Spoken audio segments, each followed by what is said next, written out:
Welcome to the November 3rd meeting of the Governance Subcommittee of the Oregon Public Defense Commission. My name is Susan Manderberg. I'm chair of the subcommittee. With us are Philippe Nab and Haley Olson, who are committee members, Ken Sanchagrin, our executive director. Rob Harris is also on the committee, and he will be a little bit late, but we're going to get started before he gets here. And Paul Lipscomb has decided to withdraw from this committee and put his talents to a place where they are probably even better used. And so we'll be without him. We've got two things on the agenda. One is the bylaws, and the other is talking about the commission KPMs. Our goal with these bylaws have to be amended for two reasons. First of all, the bylaws that we're working on now were thrown together literally about a month after this commission was started in January 2024. And now with a year and a half of experience under our belts, we understand where they're insufficient. But in addition, we are now in the executive branch, which we were not when these current bylaws were put together. And so we have to make accommodations for that. Our goal is to be able to present these amended bylaws to the commission for its discussion and, if all goes well, adoption at the January commission meeting. And that's because the December commission meeting is already so full that we probably wouldn't be able to do it. Possibly if there's a way to present what we're doing for discussion in December, we could wedge it onto the agenda there, but that probably won't be possible. So what I'd like to do today is just start going through it. I'm hoping that people had a chance to look over the materials. I basically took it on myself to draft these amendments. I have absolutely no pride of authorship or anything else. I see this as a group activity. So I'm hoping you all have comments and suggestions and much better ideas. So if everybody's ready, we can start talking about the update to the bylaws. So going through them section by section, the first section that is down there now is the agency name, authority, mission, basic definitions. I suggested that there might be a better way to title this section. If anybody has suggestions on that, this would be a good time to weigh in. And I don't think, I mean, there's only three of us. We don't have to raise hands. If anybody has anything to say, just say it. Everybody good with that? Yeah, I mean, I think that yeah, I don't have any issue with that. There may be something more concise, but I frankly can't imagine it becoming an issue. No, neither. Any issues with what is currently in section 1? It's pretty basic stuff. Some of the definitions are new, and I sort of tweaked them to go along with some of the statutes. I added some definitions that weren't there before. For example, oversight, action item wasn't defined before. Writing is used a lot in writing that wasn't defined before. So are there any things in the bylaws that anybody saw that require defining that aren't currently in the definitions?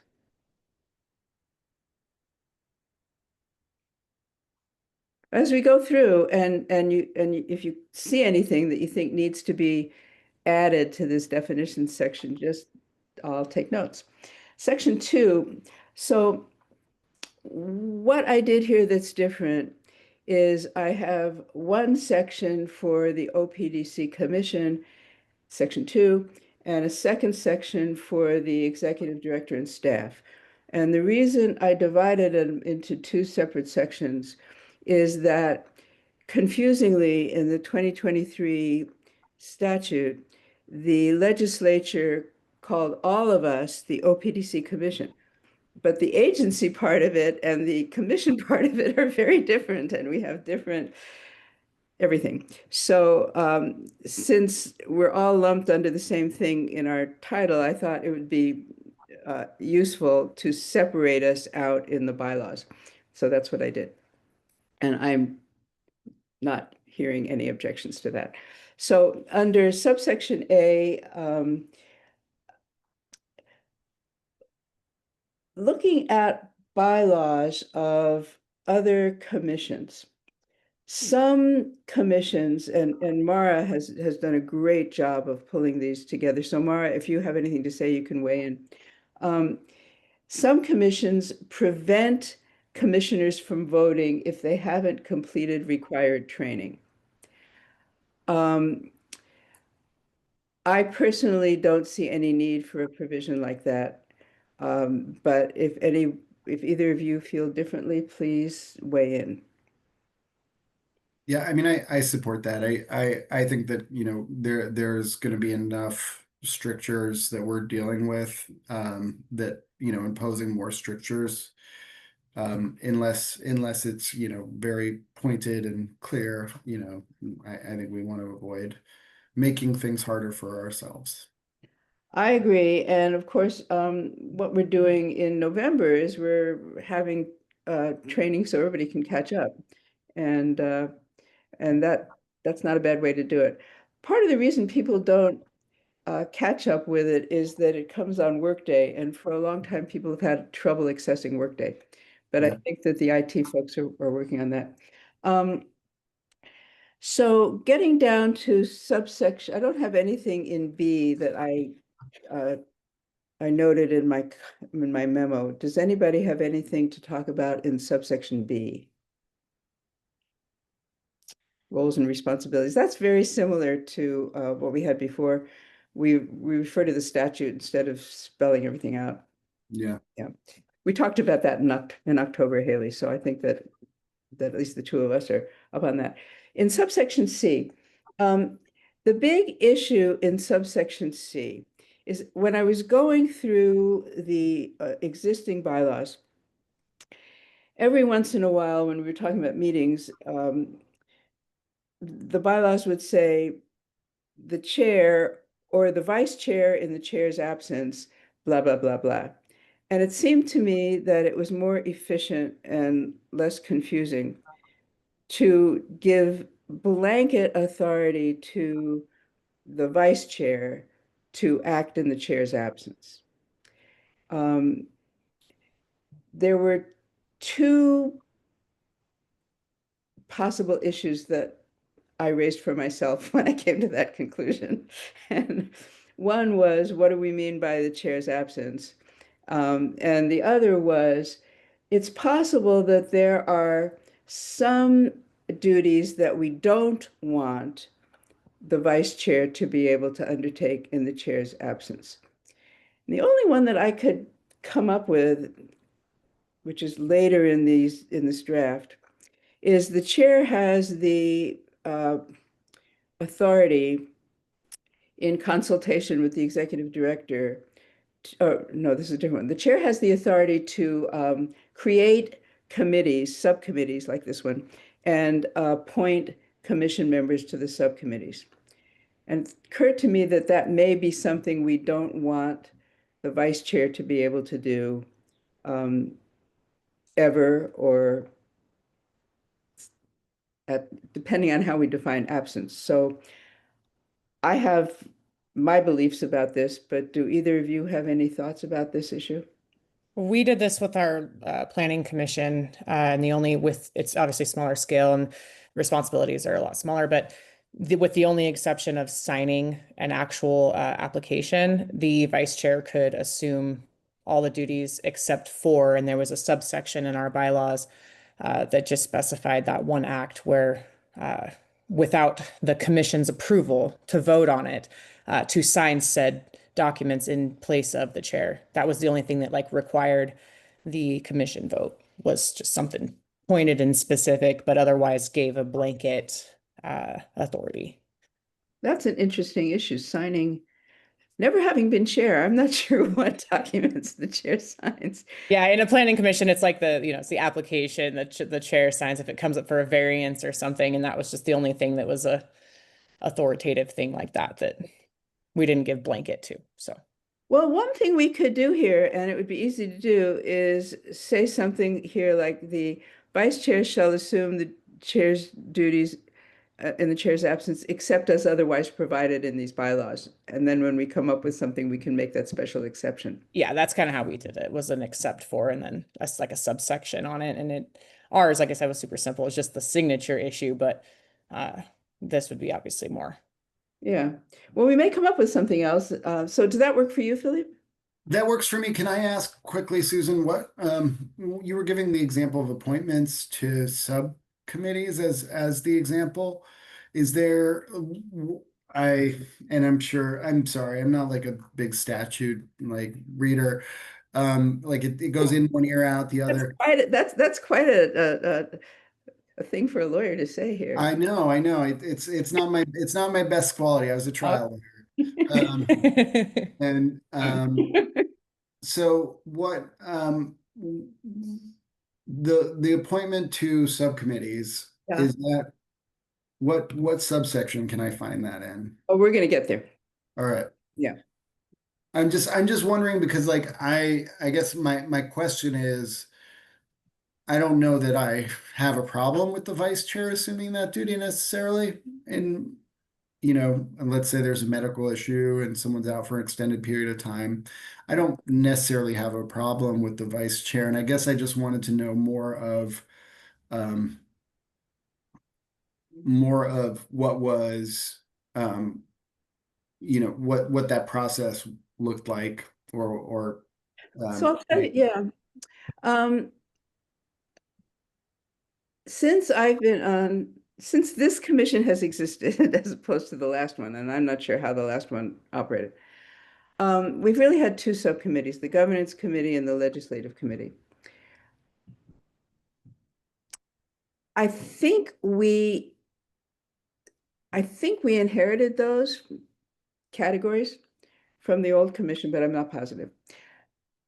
My understanding is the old commission also had something they called the Sixth Amendment Committee. Now, Jennifer would know more about this than I, since she was on the old commission. They had something called the Sixth Amendment Committee, which I believe focused a lot on figuring out what kinds of standards should exist for attorney providers. What kinds of things would or wouldn't comport with Sixth Amendment right to counsel. okay. We've never had that committee on this commission. We have discussed those issues as a commission. So the only way that this would come up, it seems to me, is if a chair and maybe the commission in general discussed having some new committee or getting rid of one of the existing committees. And if there was to be a new committee, then obviously the chair would have to appoint people to it. And so if the chair has the authority to do it on his or her own, that would be one way to accomplish that. The other way to accomplish that, and there's not anything in here now, but it could be put in the bylaws, that the only way to, or the way to create or dissolve a subcommittee is for the commission as a whole to vote on it. Right? I mean, those seem to Yeah, be the two yeah, obvious choices. yeah. So the way it has been done since the year and a half that this has existed is that those two committees were there, and the chair has found people to be on them, as you two were strong-armed into being on this one. I was excited to be on this, Oh, Susan. there we go. Okay. So I actually very much was. we're talking about section 2C in the bylaws and the question of how subcommittees are adopted and staffed or dissolved. And we started out on this discussion by asking the question of whether the vice chair, in the chair's absence, right now the bylaws say the chair, and then we get that to that in a different place, but right now they say the chair has the authority to create and staff subcommittees. And we're at the provision in subsection 2 that says the vice chair shall assume the chair's duties in the chair's absence. And so we were going to add to that unless otherwise noted. And then we got into a discussion which is redundant to something we'll have to discuss later as to whether the vice chair should be able to create subcommittees. And where we got when you tuned in was that there seemed to be two choices. One is that the chair and maybe the vice chair would have the power to create subcommittees. The only other way a new subcommittee could be created would be to have the whole commission vote on it. So we can think about that for a while because we're going to get to that subsection in a while. Right now, what we're focusing on is whether the vice chair should also have that. But if we're going to put here, unless otherwise noted, we can also deal with that question later. So let it percolate for a while and we'll get there again. In subsection D of section 2, which is ethics and conflicts of interest. In October, we talked about people with actual conflicts of interest. And our discussion in October was whether they should be allowed to abstain. The current bylaws say they cannot abstain and they have to vote after they announce their conflict. Our consensus in October was that we should change that. We should allow people with actual conflicts of interest to abstain so that a vote is not marred by having a conflicted person vote on it.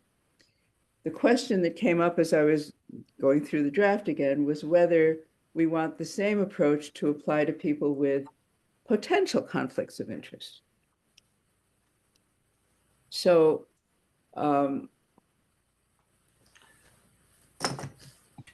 potential conflict is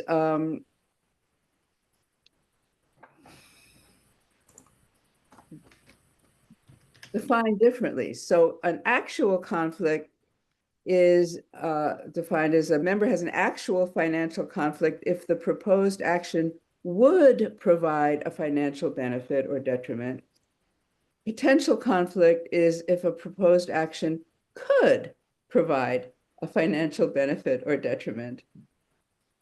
The line between those two things is pretty thin line as far as I'm concerned, and it's often in the eye of the beholder.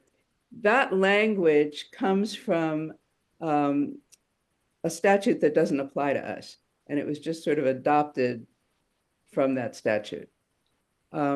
We can define these things differently. We can mush them together. We can have different rules for them. I was disturbed by this when I was going through the draft, and so I noted it as a topic for discussion. Discuss. This came up as an issue for us in a different commission with myself, actually. A family member was requesting like a variance on a land thing, and our bylaws said this exact same language, like almost word for word, on being able to discuss it and may vote, but having to publicly announce it. And after the county went back and forth with council about it, it was decided that that was appropriate, that it was okay because they looked to different case law and administrative rules and administrative cases on what like the different potentials and actuals when it actually became an issue. And yeah, I mean, it is a really thin line. They just kind of landed on, well, it's not an actual, so it's fine. But is it to, I guess, is the thought to change this bylaw to make it so that they can recuse themselves entirely, even on a potential? Is that just to seal it up so that it doesn't ever become an issue? That's an option. Okay, I just didn't know what the, yeah. I mean, I'm just one of many four. I don't have any final decision making here. Okay. I'd be interested in thinking about a more precise definition of potential conflict of interest because, the way it seems to be right now, it could be a very remote potential conflict. Um, I don't know. I mean, I think I would probably just Google, language around conflicts of interest to see what kind of language might have a more precise or like make that conflict more, make sure there's a nexus between the conflict and the decision that's more than, I have a practice, my spouse is in private practice, um, Well, Haley suggests that there may, and I haven't done the legal research, so Haley suggests there might be case law on that. I'm happy to look at Oregon cases. There was one of the interesting things. So in my situation specifically is it was a family member that was applying for a variance on a piece of property that my mother owned. And my mom was obviously getting the rent for it. I wasn't financially benefiting from it, but the analysis was if she died tomorrow and I inherit the property, it could now become a financial interest. And so it's like, the confusing part is how can you really create that distinct line? And in that case, it was a like relations and like there was like a reasonableness, there was like a test, and I'll try to find it if I can because it was a couple years ago. But Rob, we decided there's only four of us. We're not raising hands. We're just Okay, all right. like we can do this. I think the language that's in there is pretty standardized in some of these things, and I think the reason it is the way it is because people like us sometimes go over and above a potential, like, oh, I might be conflicted, my third cousin, and they want to put it on the record to make it transparent and clear. But you don't want to tell that person they can't vote or participate because realistically they're putting it to be super careful, I think sometimes. And so almost by definition it's going to a little vague, which bothers me too, Philippe. But on the other hand, I think it's for when these situations like that Haley just explained, like, hey, I'm not sure that there was any benefit, but there may be, and therefore I'm putting it on the record to make sure no one comes back.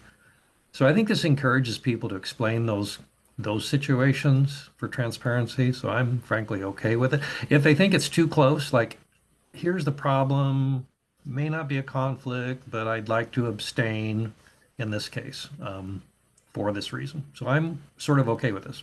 and the So, way one of the attorneys explained it to us too is the money directly going to go into Haley's pocket as a result of this decision is essentially what the kind of what they said to us anyway. okay.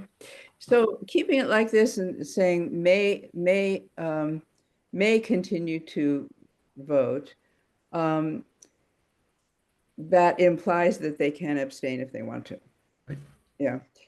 All right. I Well, think, let's, yeah. Philippe, have you? totally comfortable with that.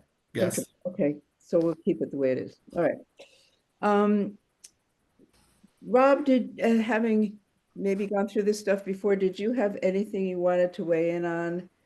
No, and I'm sorry, I did not have a chance to go through your memo in detail, Susan. So I Oh, apologize for that. that's okay. You can, as I said, we're probably not going to be able to present bylaw amendments until January. Yeah. Yep. So you have plenty of time to read my wonderful memo if you want to. All right, moving on to subsection 3. The only thing in 3A that I thought might have caught anybody's attention was number 5, where I've changed it from the existing bylaws to just say that the OPDC staff shall present an internal audit report to the commission at least yearly. That would leave it up to the executive director to choose who in the staff was the most well-positioned to do that, as opposed to the bylaws focusing on a particular person. Yeah. You okay with that? All right, Makes sense. all right. Okay, going to subsection 4, meetings. This whole article or section is new. And again, I have no pride of anything. So if you all think there's a better way to do this, I'm up for it.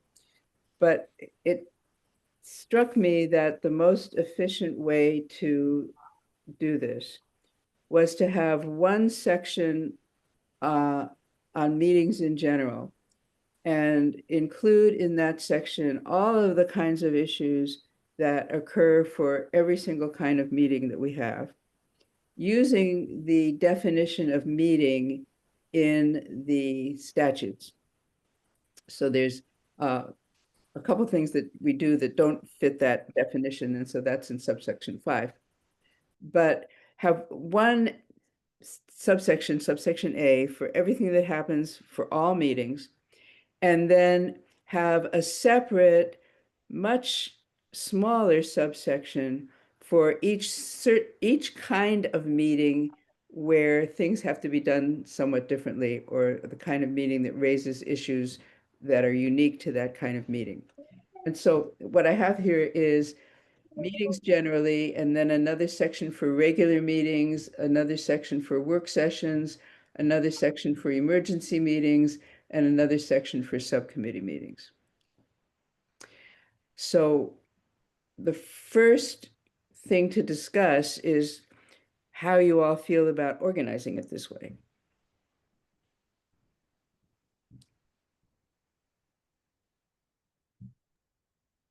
I'm just kind of cruising it again real quick, digesting what you said.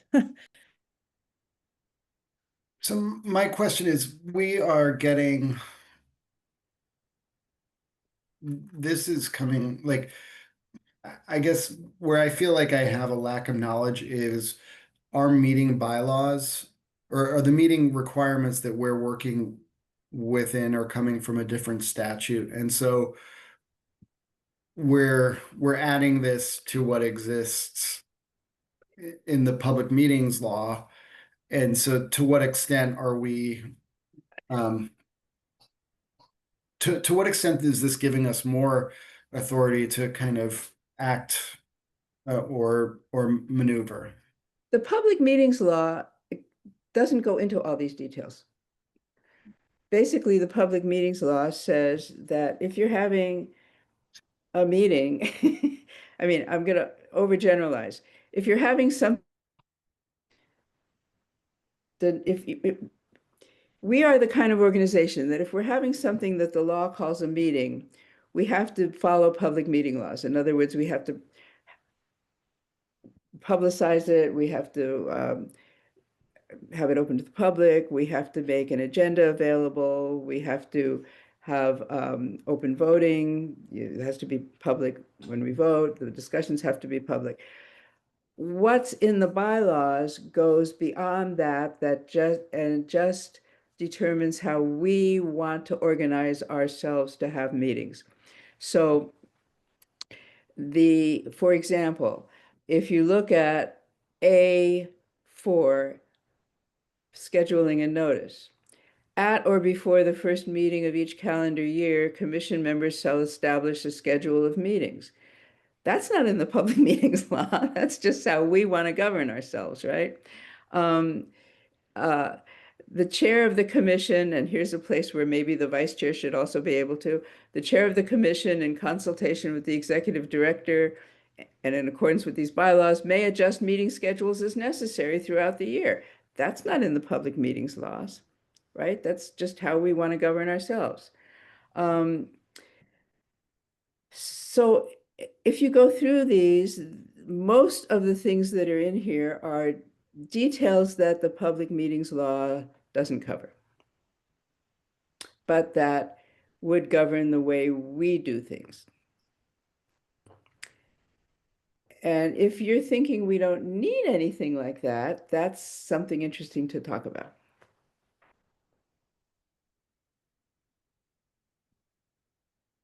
I mean, I will say my general, and I'm very open in any direction. My general thought is like less is more, and to the extent that we can create, you know, for example, scheduling a notice, you know, to be silent on it would mean that we could do it. However, we could do it on a quarterly basis. We could schedule the meeting for next month at the prior month's meeting. And I'm not saying that obviously there's a benefit in having it spelled out, especially in a commission like ours, where, you know, this can be like an instruction manual.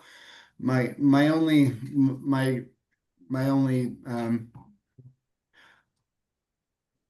concern is that, you know, if, for example, we don't consult this prior to everything and we get it wrong, because it specifically says to do it one way and then we're not looking back. So I guess I'm generally in my preference would be to leave it, that we comply with the public meeting laws and let us decide how to run our meetings, aside from that. But you know, again, I'm very open to to another way, but I think that is my personal kind of philosophy, would be to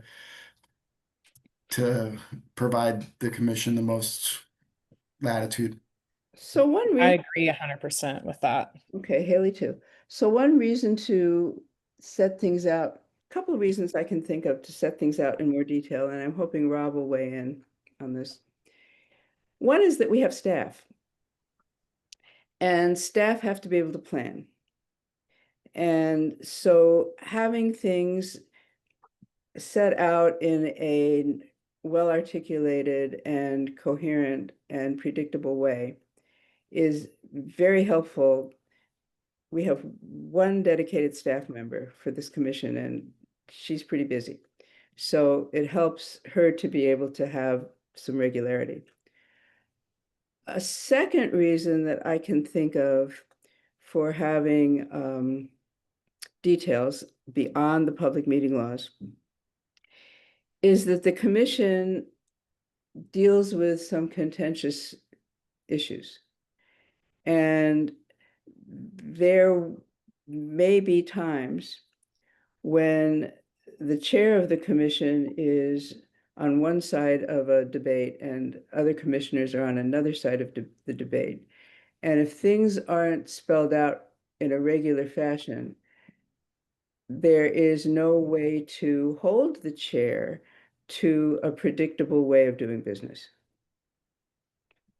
And so while I agree that less is often best, I also think that thinking of the worst case scenario and planning for it is a prudent thing to do. Rob, do you have anything to add on any of this? Yeah, we've had this agency, this commission has historically had a couple of issues to deal with on scheduling meetings and publishing agendas and meeting materials and changing meeting materials and public comment. And it's led to some conflict, as far as getting, for instance, not posting the agenda very timely and then changing it, you know, sort of thing, last minute. I'm not saying it's happened in the last year or two, but there's some history there. And then there's some history on people filing late public comment and not getting it posted and all this stuff. And we were able to come back to these rules and say, yeah, but you didn't get it here and here and here. And then, well, you posted his, but not hers. And it's been a bit of an issue. And we were able to go back a couple of those times and point to these timelines that were in our rules and say, no, we followed our rules. So it did not appear like we were not posting stuff that was contrary to an agency position, and it avoided some potential conflict.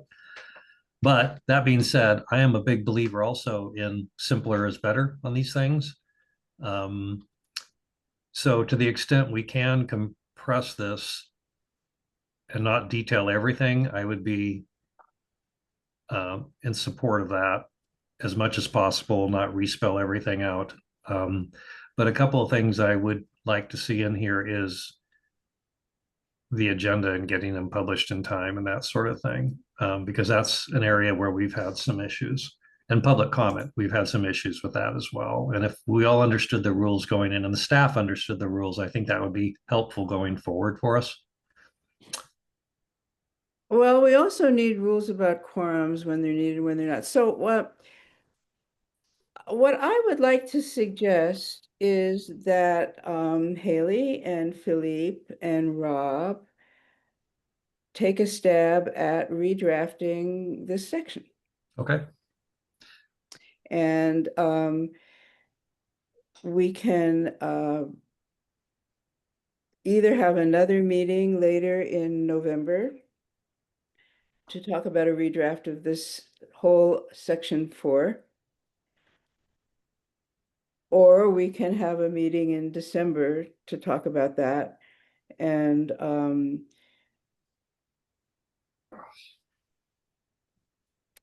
I think you'll all have different thoughts about how to cut this down. I'll be happy also to take a stab at cutting it down, but I'm kind of done being the only one working on this.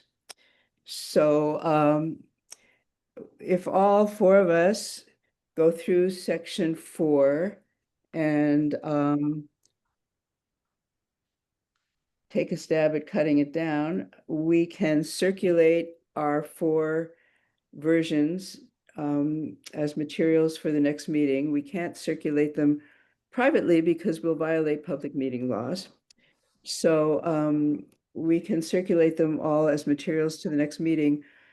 Hopefully get those out there with enough advance time so that we actually have time to read one another's drafts and whatever memos you care to add explaining why you did what you did. And then we can talk about that at the next meeting. Does that work for everybody? Yep. And Susan, I would relieve you from having to do another draft of this and just make the 3 of us do our own. I'll take a look at it. I mean, Mhm. understanding where people want to go with this, I'm happy to It's up to you. yeah, no, I'm happy to take another draft at it. I mean, I have a different philosophy from you, obviously. I think that when you're working with this many people and this kind of contention, and one of the things that Rob mentioned was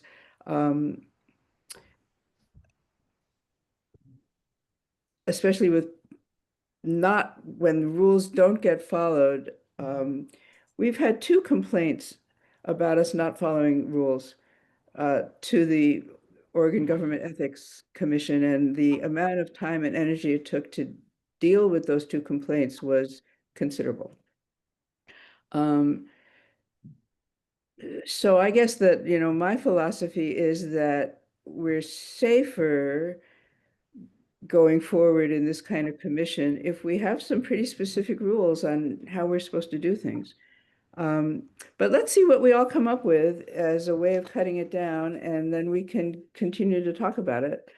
So, so that would be all of section 4. And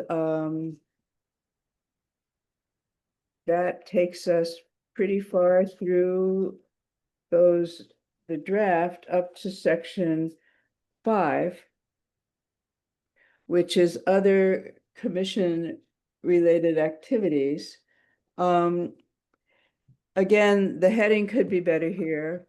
But under here, we've got audit committee and advisory committees and work groups. The audit committee is not a subcommittee of the commission. And it's kind of its own, it advises the commission, but it's not a committee of the commission. And so there's Rob is on the audit committee. The audit committee has 1 representative from the commission, that's Rob. I assume that if Rob is elected chair, he may want to find somebody else to be the representative to the audit committee. But the audit committee has its own charter. And the audit committee has been working on amending that charter for how many months, Rob? Since April, maybe? You're muted, so I can't hear you. You're muted. Ever since I've been on it, Yeah. Yeah. like So, a year and a half. yeah, it's been a long time. So, so since it has its own charter and will be amended at some point, it doesn't need much here. Advisory committees and work groups, again, that's not a subcommittee of the commission. It's something that was sort of created in the last year and a half to give the executive director a way to bring in providers and other members of the public to brainstorm about issues that come up. And so it doesn't need very much here. So any input on anything in section 5?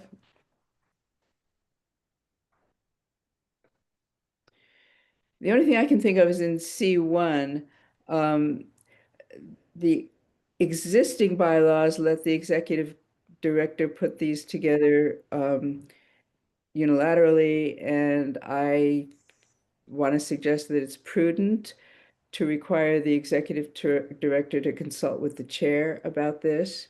No, nothing negative about our current executive director, Ken, who I would trust with practically everything, but we don't know that Ken will ever be with us forever. And the governor has the power to select our executive director.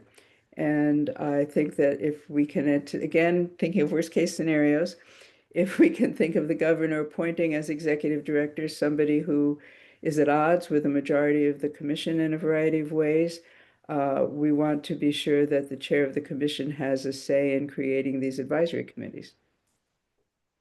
And I'm sorry that I guess where does the advisory committee live? Does it live?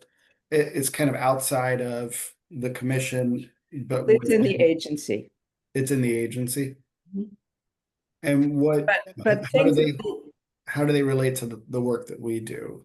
the advisory commission meets with staff and the executive director and the agency, and possibly also some commission members could be in those discussions. And they come up with suggestions about policies, suggestions about mechanics of how to do things. And those suggestions are brought to the commission for discussion and for sometimes for adoption or not.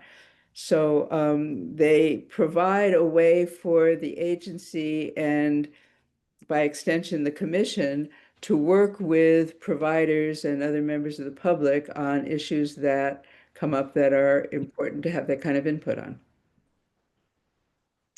Ken.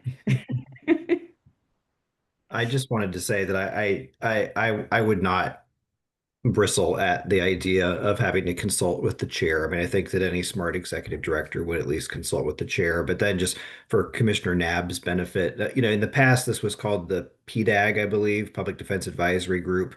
And so it's been around before. My goal with it, if, and I had been trying to wait to really seat something like that until I had some more guidance about my permanent status because I didn't want to set something up just to depart. But I think perfect things to bring in front of it would be, we have a new contract structure and there was some consternation about a lot of those contract terms. So let's over the next, year and a half, talk about what are the things that you would like to see in the next contract cycle.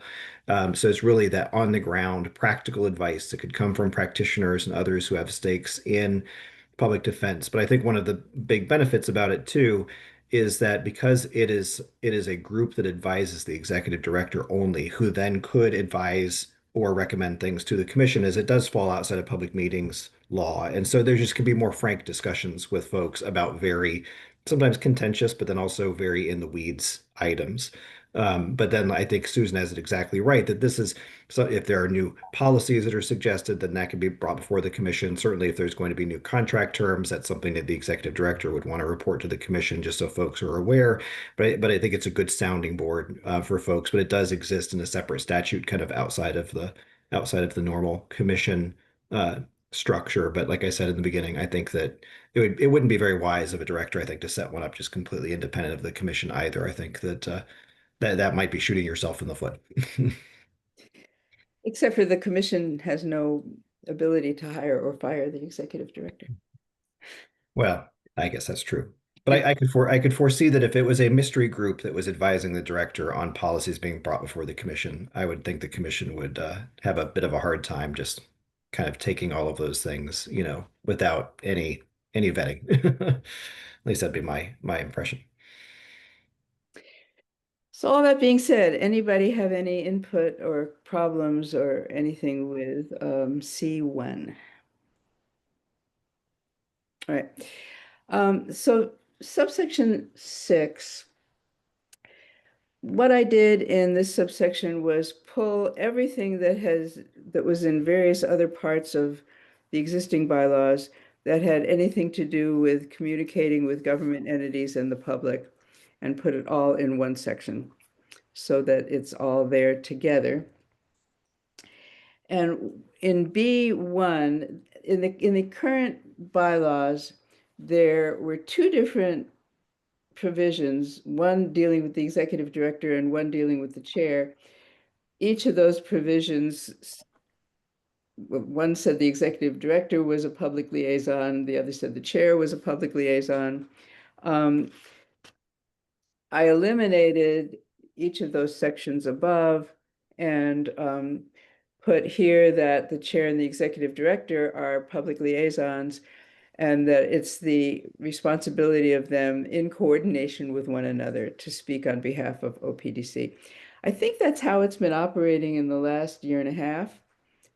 Sometimes the executive director has been the spokesperson, sometimes the chair has been the spokesperson. I am positive that they always coordinated with each other before either of them went ahead and did that. But again, these have been situations where the chair and the executive director got along and could deal well with each other. That may not always be the case. So that's why I have that here. Any comments or reactions to that?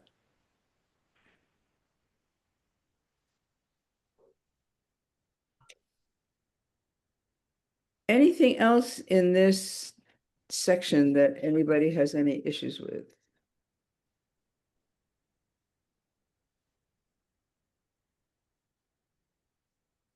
I would just, this is totally nitpicky and not going to be an issue, but in two you have authorized to do so in writing, and then in 3 it's just authorized to do so. Mm. So I don't know if you want to just have it consistent, like authorized Yeah, to do that's just a mistake, isn't it? Because they both say the same thing. Yeah. Oh, staff member, sorry.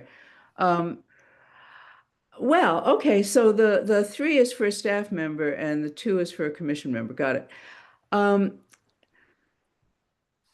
I see a difference. Commission members are autonomous, and so doing it in writing by the chair seems prudent to me. I don't feel like I want to tell the executive director how to deal with his staff on this issue. Okay. I think that's totally fair, and I think Ken agrees. I don't know, Ken's back. No, I think so. And it's interesting. I raised my hand and then I even thought about lowering it. The main thing I was wondering about is, right now we do have some professional staff who engage with the media as part of their duties. And so I guess that would be in writing because it's in their position description. So maybe it's a non-issue. But I, if it was in writing, I'd be okay with it. I think that's not a bad thing to create a record. But also I think that having flexibility probably at least would be best. As I've thought through it. Yeah, I've actually vacillated a bit on this one about what would be better. So I'm probably not contributing very much to the discussion. Well, of course, if it's in there this way, it's completely up to you if you Yeah, want to yeah. require it to be in writing or you don't have to. I mean, The thing with this one though is, and this sort of gets back to sometimes I read this OPDC, is that the commissioners as a group or is it the agency? Because I don't know that this rules about the commission have much to do with how Ken manages his staff if they're speaking on behalf of the agency itself. Now, they shouldn't be speaking on behalf of the commission as a group. of commissioners without probably the chair's approval, actually. So, I mean, you could, if it's just about how Ken manages staff and speaking for the agency, I don't even know that it's relevant to have it in our rules, honestly. But So are you I have no problem taking this out at all. Unless you're suggesting that we need something in here about staff not being able to speak for the commission part of the commission. no, not really. Should we just take this out? I mean, I'd be okay with it unless there's a reason to have it in there. So, Anybody else? The only thing I could think of real quickly is just, and this may not be an issue as well, as we've already talked about before, whether it's in statute or elsewhere, the kind of the distinction between the big C and little c commission sometimes gets very confused very Yep. quickly, even when you don't mean to. And so that's the only flag I would have is I don't know if you would want to have something in there to almost explicitly make sure that staff are reminded or others are reminded. But it's more just because I mean they're one and the same except when they're not. And so that's the only thought I would have. Do you, well, I'm happy to try to draft something that says that. Let me do that. And Ken, if you have suggestions, I'd love to have them, but let me see if I can draft something that captures that.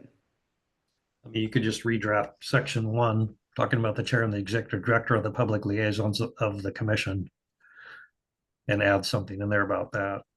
But I guess I'm trying to simplify it, and I just made it more confusing and more work, as if, rather than just leaving it in, honestly. Well, I mean, and I actually wonder if, because as Rob pointed out, this is the document for the commission, the bylaws for the commission, maybe the simplest thing is just to, in number 3, change OPDC to just a big C commission. Because if we understand in our bylaws that the big C commission represents you all as a body, then we're just making sure that that's in there, that staff know that, except for extremely, limited circumstances, there's no staff person who's going to speak for the commission. Frankly, I would not have anybody speak for you unless you all asked me to then, like, maybe there's something data related or something like that, or something else. Then I could have a staff person put together a briefing that could go out or something like that. But that might solve it without a lot of editing, is if I we think just you're make right. I think that would solve it, given the way we define commission in the definition. right. All right, Okay. perfect. Thank you. That's great. All right, so cutting out discussion of every detail in the meetings section made this a quicker conversation than I thought it would be. But you all now have your work cut out for you in trying to redraft that section. Anything else anybody wants to say about the draft bylaws today? I guess maybe a clarification, but for C, the commission member communication with OPDC staff, just I guess because I'm confused about it, like for a data request or something like that. Obviously, I think now I know that it goes through Ken, but having ability to communicate with the commission staff member. I mean, we talked to Mara about scheduling and stuff, but like, if we obviously don't want commission members just willy-nilly reaching out to staff, but like, for example, if there's a request for a specific data point, is that included within substantive or non-substantive? I mean, I think it's substantive, but maybe having those communications being able to go through Mara on some issues, or I don't know. We want to keep it to the executive director. So I think we have blanket permission to communicate with Mara. She's our staffer, right? I think part of the problem that was starting maybe to happen was if a commission member asks a staff person for input, even if it's for a data point, frequently the staff feel like they have to drop everything else they're doing and respond to the commission member. And that can get in the way of the staff accomplishing what the staff needs to accomplish as part of their job. And another problem that had been discussed along these lines is, let's say you asked staff member A for a data point, and I asked staff member B for the same data point, and we got different responses, right? Then you would be off dealing with the response you got. I would be off dealing with the response I got, and wasting both of our time, possibly. And it would have to be resolved. Whereas if we go through one person, uh, Ken, or whoever Ken designates that we should go through, then we're sure that everything is coordinated and we're getting the right answer from the right authority. Um, so that was the motivation for putting some kind of provision like this in here. And Ken, if you want to weigh in on how the commission members deal with your staff, I think we should have something in here that gives guidance to us Yeah. about the way to deal with your staff in the most productive and efficient and less obstructive way. So I wonder if maybe the way to solve this is similar to I think another section where we've talked about staff acting with the commission and that being subject to agency policy. And the reason I bring that up is one thing I've been talking about internally, and I think we're making good progress on, so we could probably have it ready in time for January when you all would vote on actually making changes to the bylaws, is actually having a better and more kind of delineated request process more broadly. Like right now we run data requests through public records requests, which are not really public records because in most cases we're being asked to create something, which then kind of makes them subject to all kinds of rules and regulations that at least for me as a data person, I think are not quite as appropriate. But I think as we are building that out, we could make a lane for you all as commissioners to where that could enter into the official request process. That keeps it out of Mara's hands because Mara is busy, and I think it would be hard for her to kind of juggle if she was the main node. They would be tracked along with any other requests that we would put in front of the agency, and at least for like data requests as opposed to public record requests, then we also can be very upfront with commissioners and say like, well, we have 7 other data requests, or here's the size of your data request. And from a workload perspective, when we can get back to, I think it kind of empowers us to track that better and to communicate better to create expectations for everybody. But then too, as commissioners, once we know one of those has come in, or especially if it's something that we know is very time sensitive, then folks could work with me on that as well, on like how do we triage those. But I think that maybe having it subject to policy that we could bring to you all might be a way to solve that. Um, I just worry about trying to come up with some language in here for something that's not completely fully baked yet. But my goal would be to have something where we're very responsive to you as commissioners. Um, and like you said, Susan, making sure too, if they're all tracked centrally, then you're not getting different answers depending on who you're asking, what have you. And so I wonder if that might be a way to do it. So two questions. Yeah. First is an example, and the second is a question about what to do in the bylaws. Okay, so the first question. I was putting together this information and about dealing with KPMs. And in order for me to do that, I needed to talk to Kim, Hmm. right? Yeah. Because Kim's the one who's in charge of On a substantive issue, right? a substantive issue, compiling the KPMs. It wasn't a request for a data point. Yeah, that's It true. was a request for, first of all, making sure I understood what Kim needed by December. Second of all, understanding how Kim viewed the commissioner KBMs and did she have any issues with them? And because I didn't want for us to do anything that made life more problematic for her. And third of all, um, discussing with her what options we have as a commission for dealing with the KPMs because she knows about that part of life better than anybody else I know, and certainly better than I do. if I had to put a request in Right. for permission to talk to Kim about the KPMs, that seems to me to put a huge structure over something that's relatively simple. And Yeah. since I had had your permission earlier, like months ago, to talk to Kim about KPMs, I just assumed that that was ongoing commission permission for me as chair of this subcommittee to talk to Kim about KPMs. And so I didn't bother you with a request to do it the other day, right?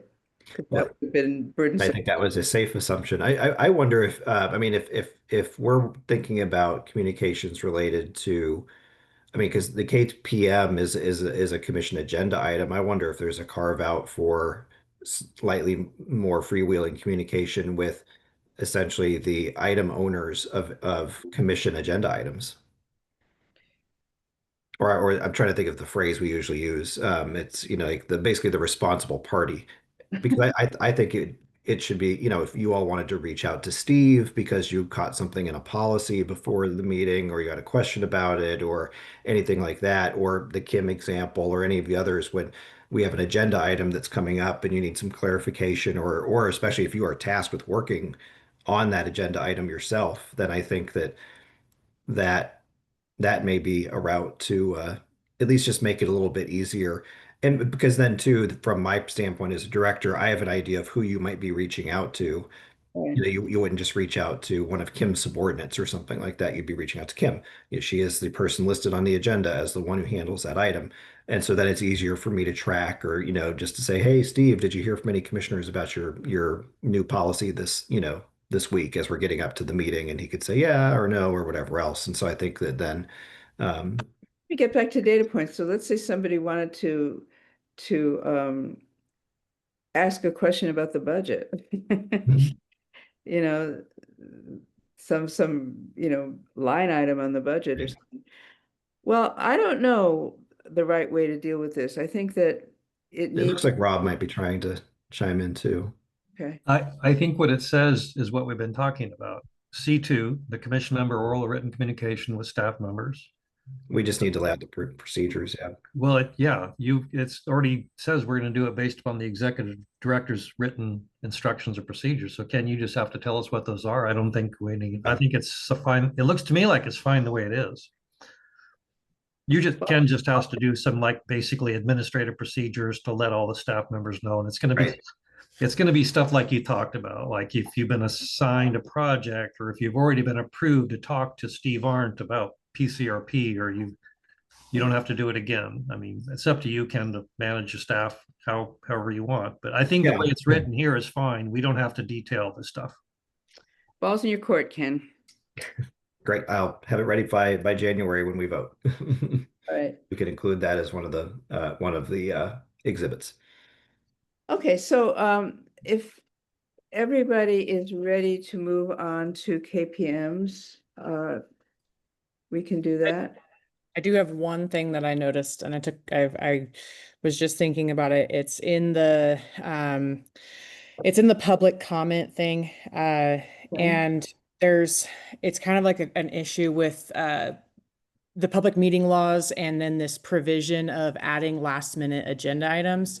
So it says in our bylaws, it says that no one can comment unless they sign up a day ahead. But then we allow a meeting agenda item to be added last minute. So if they add a last minute agenda item, but they had to sign up the night before, I just don't know, like it's not a statutory thing, but it's like a procedural fairness.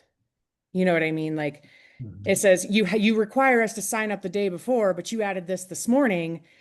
So how could we have ever had any public comment on it? Those two just kind of cut across each other. And it kind of goes back to that section of those really specific and not leaving it open, I think, where it's the bylaws themselves are cutting across each other.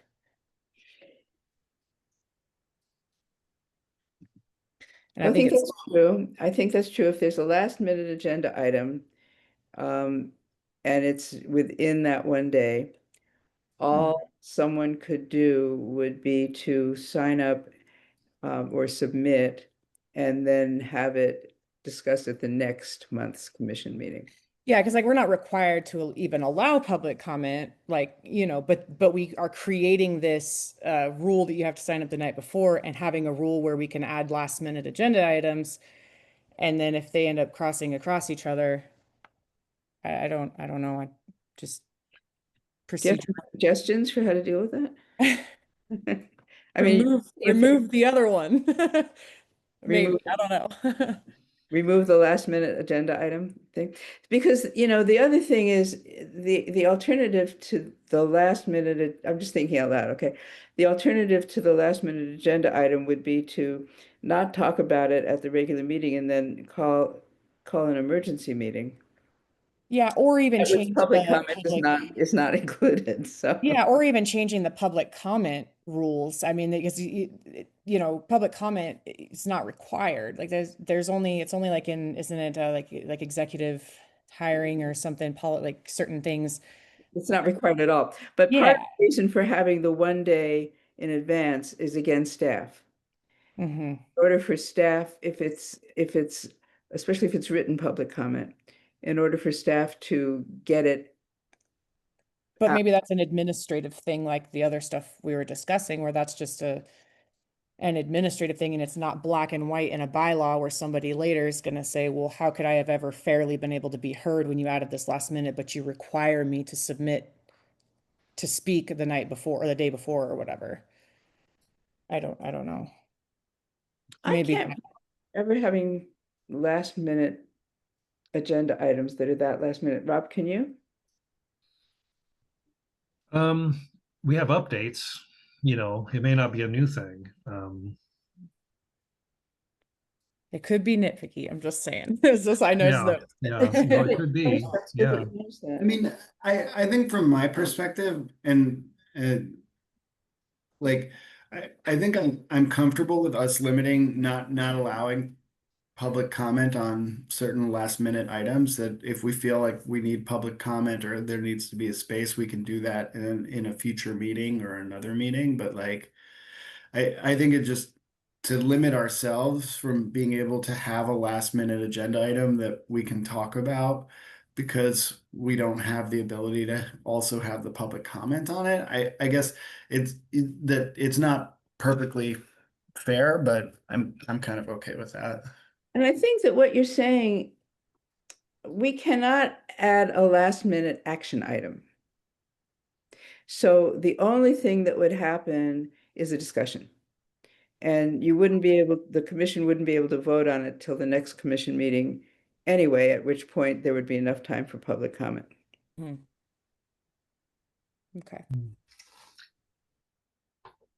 Well, I think it's a good point. I mean, I think that, it has it would have certainly like a fairness and a symmetry to it, but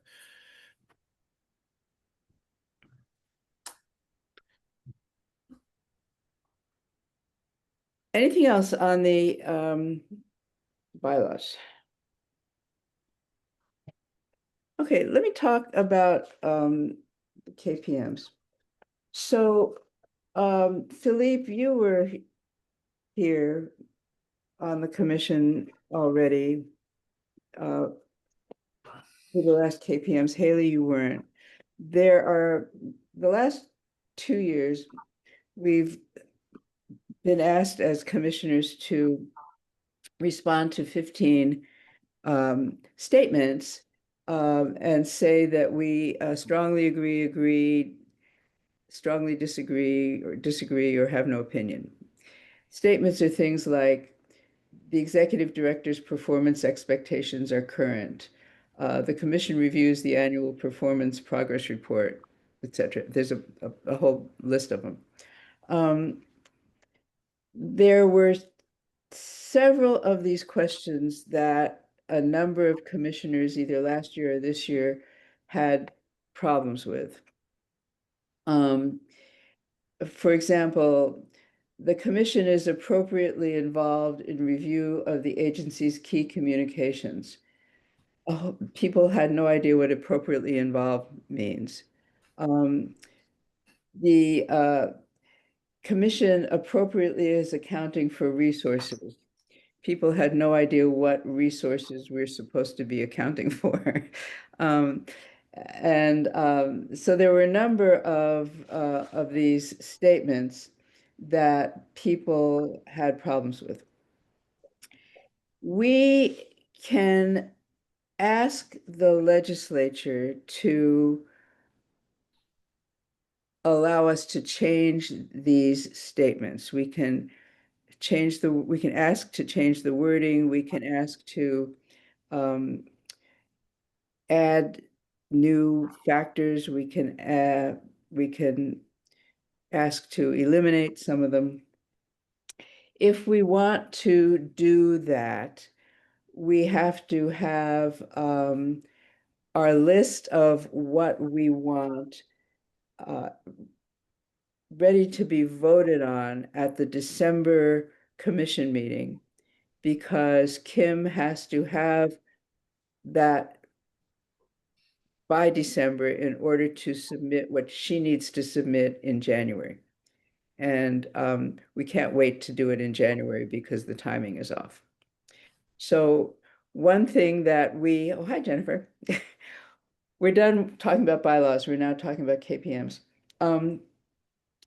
One thing that we can do as this subcommittee is go through these current KPMs, talk about which, if any, we want to change and what language we prefer instead. So that's one option. A second option is we don't do anything and we just go along with the KPMs that exist now and muddle through. Nobody can really tell me, including Kim, who actually reads our responses to these KPMs. What I've been told at one point is the only thing that seems to matter is that we get the responses filed in time.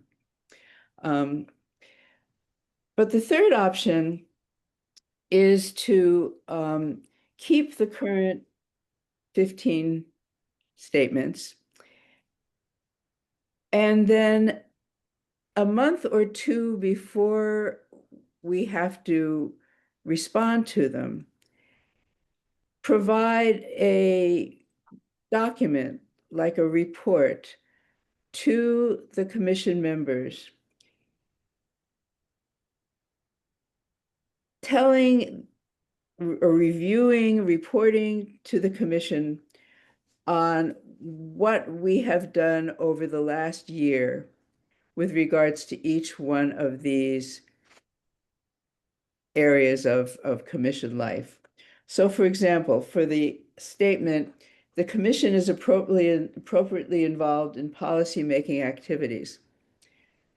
The report that we make available the month before the KPMs have to be done would be to indicate how many commission meetings have involved discussion of policy, how many commission meetings have involved voting on policy action items. When we talk about the commission periodically reviews key financial information and audit findings, again, the report could say how many meetings we have had a report on the budget, how many meetings we have voted on budget-related items, for example. It would be easy, relatively easy, for us, I'm thinking Mara adds something else to the long list of things she already does, but easy for Mara and or the chair and or the subcommittee chair to keep track of these things and provide this report to commissioners the month before we had to do these things.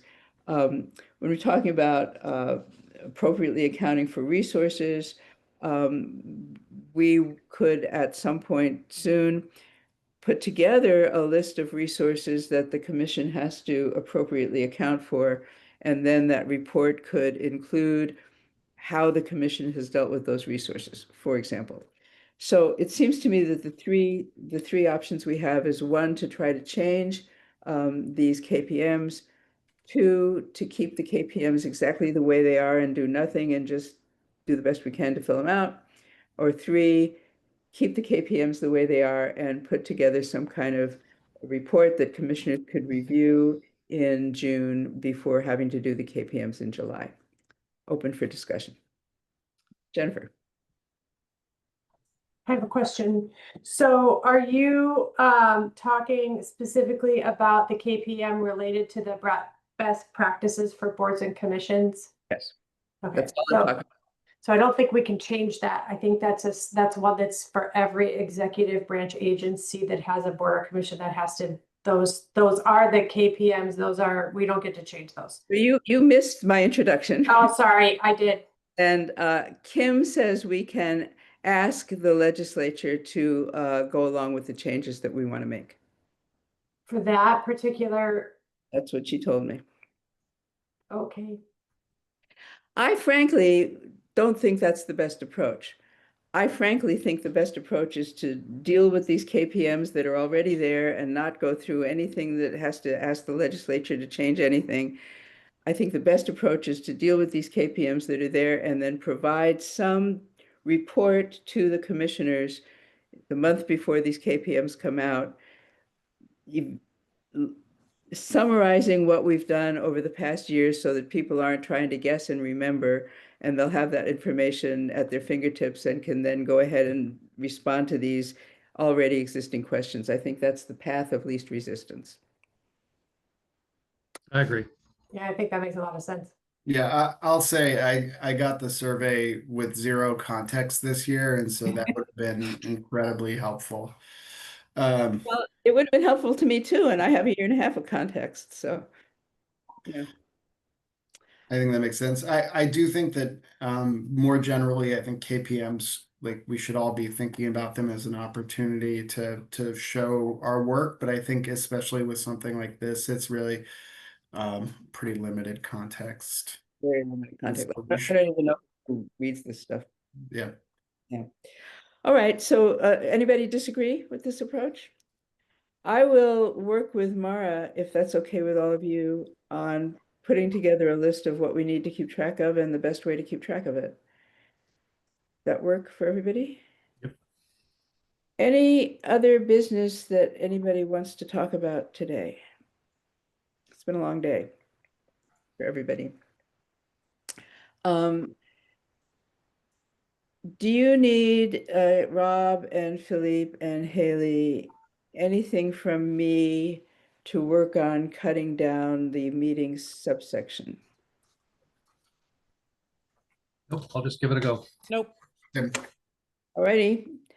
Looking forward to seeing you all soon at other commission meetings. Susan, I also want to say, Susan, that the work you put into it is awesome, and it's really impressive to do what probably a general counsel should be doing. So thank you for taking on all that. Yeah, thank you for mentioning general counsel, which we don't have. Whatever whatever we do put together, we're going to have to run by the people who help us at the Justice Department. So it's going to have to be okayed by them after the commission votes on what we think we want to do. But yeah, I'm looking forward to seeing what you come up with, keeping in mind all the parameters that we're dealing with here. Yeah. Thank you. Rob and Susan, can I send you a quick email for like 15 minutes of your time right now for a Zoom meeting? Yep. About something that's important. Okay, cool. I'll do that right now. Great. Thank you. Thank you, Bye, everybody. everyone. Thanks. Bye.